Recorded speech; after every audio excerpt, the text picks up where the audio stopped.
napakadali na itong gagawin natin. Kahit sa bahay nyo, simpleng-simple mga pangangailangan natin. Ang pangangailangan natin ay... Kailangan po natin ng kaldero Kaldero. na may tubig na kalahati na kung saan naandi dito ang isang buko na tinagpas na natin ang kanyang bumbunan. Okay. So, ito po ay to help the kidney be healthy once again. Pangalawa, makatulong doon sa mga may problema sa bato. Kidney stones. So, lalong-lalo na sa mga nagpo-form pa lang na kidney stones o kung meron na, ito, malaki may tutulong. Kailangan lang natin ng yang buko, ng baso, Isang baso, strainer. strainer, kinagat na. Ito, pagpasin ang buko. Bakit Yung ito? bumbunan. Alam naman natin na ang buko juice, ang sabaw ng buko, ay may maraming health benefits. Oh. Isa na, alam nyo ba na ang buko at ang sabaw ng buko ay napakahalaga sa heart health natin? Oh! Isa.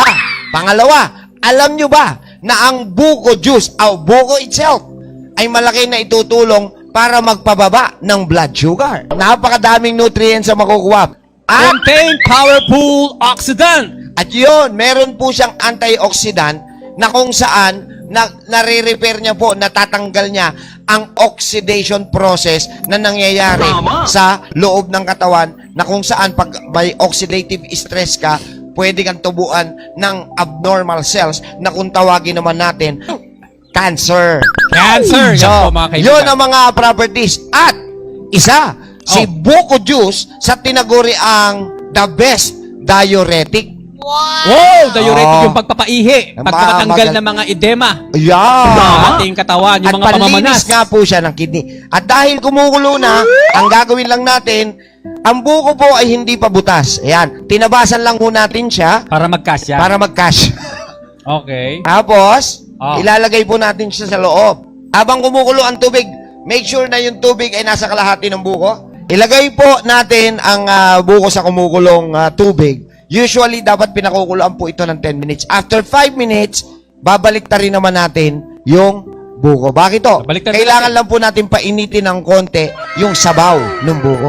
Bubuksan na natin yung mismong loob. Okay. So, kailangan Ngayon, natin ng strainer. sasalain natin. Isinali natin. Medyo palamigin lang ho natin ng onte. Yan. Naku, mararamdaman nyo. Mainit-init pa po siya. At syempre, pag medyo malamig na, ito po ay dapat nating inumin one buko, yang buko, at night before sleeping. Gawin nyo lang po ito ng So, 4. sunod hanggang 4 na Na gabi. araw.